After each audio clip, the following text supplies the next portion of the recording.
Hey there, David Gordon from TheaterMania here with the great Adam Chanler-Berat.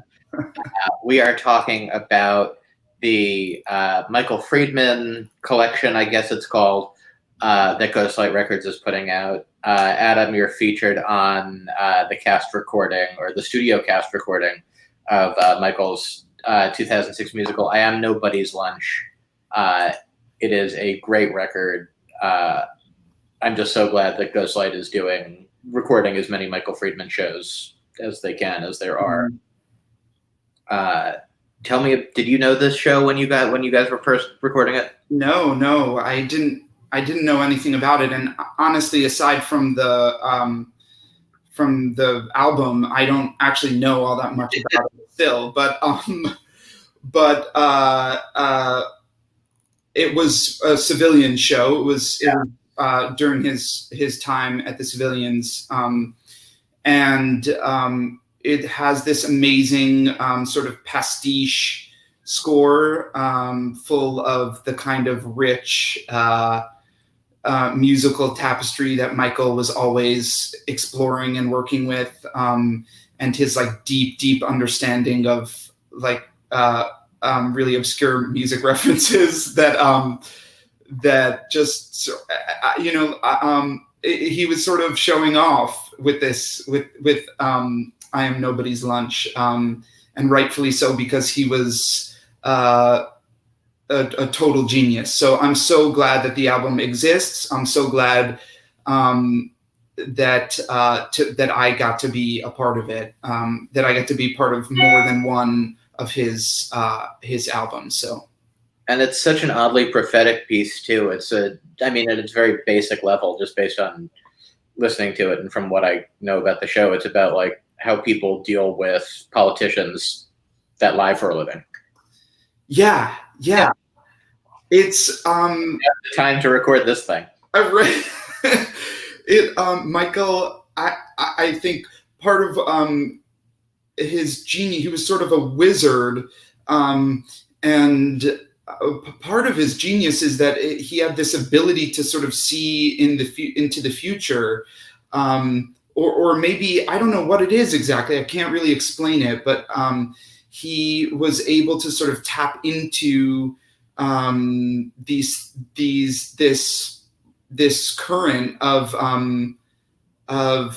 I don't really know what it is, but the experience, the experience of doing Fortress felt similar in that the score and the sort of written into the show is a sort of map, a kind of guide through how to survive the experience of doing the show. Right. It was both enormously, hugely fulfilling. It's one of my proudest career moments, and most artistically fulfilling experiences I've ever had. But also, it was full of a lot of pain, and making it was really difficult and arduous and long, and sort of built into that score was also this kind of prophetic vision about both not only how the show responded to the cultural political moment that when it premiered at the public, but also now, not just that, but also the experience of doing it. So I don't know what water Michael was drinking, but I'd still like to find that fountain and have a sip from it. It's genius water, whatever it is. Yeah, it's genius water. Wizard water. Are these the only two shows of his that you've worked on? Yes, I think that's true. I think so too. Yes, that's true. Well, we'd become friends, so he would talk about other projects. Right. And I guess I just was casting myself in those projects. Yeah, I'm like, am I suddenly missing you and Bloody Bloody Andrew Jackson in my head? What was lost, I can see. Almost. Fortress of Solitude is such a great show. We were talking about it before we went live. Yeah. I implore everybody watching this to go on Spotify or something and just listen to the cast album. It's like it's one of the most astonishing cast albums. Michael's work on that album is astonishing, really astonishing. It is. I mean, aside from it's just everything about it is just wonderful. Yeah, just go listen. If you're watching, go listen to Fortress of Solitude. Stop watching right now and just go on Spotify. I don't care if you watch anymore. I need you to listen to that album. What was Michael like as a colleague, as a friend, to work with? Was there a different Michael, like in the rehearsal room, than there was like when you were going out to lunch just shooting the breeze? Michael was a complicated man, and there were a lot of sides of him. But I think part of what was so amazing about him is that he brought all of that to the work, and sort of aside from his voracious appetite for music and just knowledge, information, period. Yeah. He honestly is probably the smartest person I've ever spent time with. Aside from all of those things, he was like an enormously generous collaborator and friend. And so all of those things were a part of the experience of working with him.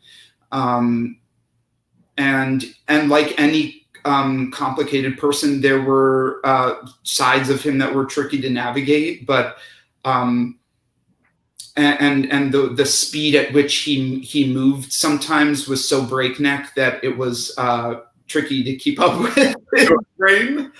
As most geniuses are. Yeah. But also there is the thrill of being in the presence of someone that you know that is so gifted. Yeah. And so I miss him so much. And it's hard to believe that we're coming up on 3 years next Thursday that he passed. Yeah. Like I physically can't. I mean, I didn't know him very well beyond seeing his work. Like we didn't know each other. He didn't know I existed, but I just felt like I knew him just from being in the industry and seeing all of his shows. And the fact that it's been 3 years gone by in like the blink of an eye, and interminably long, knowing all of the stuff he was working on. Yeah, am I allowed to curse on this? Probably. In this situation, go for it. It's fucked up, and it's so wrong. It just is so wrong that he's not here anymore. And I think of I think of how much is sorry. Yeah. I think about how much is going on right now in the world that I would love to know what he had to say about it. Yeah. And I would love to hear the things that he would make from this shitstorm that's happening around us. And I know it would be so good. I just keep thinking about like what he would make of this situation, what he would make of the government, and what kind of he would be making. Yeah, I mean, he started in the 2016 election. He had the podcast, which was a civilians podcast. I think so. And he was going around the country and interviewing people as we got closer to the election, and just I'm just think about all the hole in our in the art form of musical theater that he left behind, and all of the things that the sort of great absence of Michael Friedman. But having said all of that, and this isn't really like enough. It's not enough, but these albums are so important because of that, because they preserve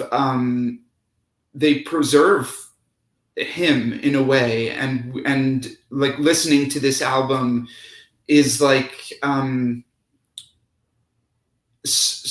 it's not enough, but it feels like visiting him for a second. Yeah. Having a little part of him that we all sort of get to visit with and be in the presence of his genius. Yeah. On a completely different note, one of the last shows my wife and I saw before the shutdown was Next to Normal at the Kennedy Center in DC. Oh, cool. And it brought back both of our fond memories of seeing it on Broadway. You didn't see it in DC, did you? I didn't get a chance. I forget what was happening, but I couldn't see it. Was I rehearsing? You might have been. Yeah. But it was really wild because it was like Michael Greif's original. He was there, he was doing it. So it was original staging and a completely different cast. So it felt like being there at the booth or something, or at second stage, and just watching like a replacement cast of Next to Normal, which isn't, then they were great. It's not, I don't mean this in any sort of bad way, but it just like, my memories just kept flooding back to that time in my life. Totally, yeah. We can't believe that it was over a decade ago. Yeah, and we're not to bring it back to Michael Friedman, but again, for the people on the internet watching, if you haven't seen, Michael Friedman gave an amazing TED Talk about the Fortress of Solitude and the making of it and the writing of that score, and in particular, it sort of culminates in this last song. Which is a kind of dissertation in itself about pop music and kind of breaks down a pop song.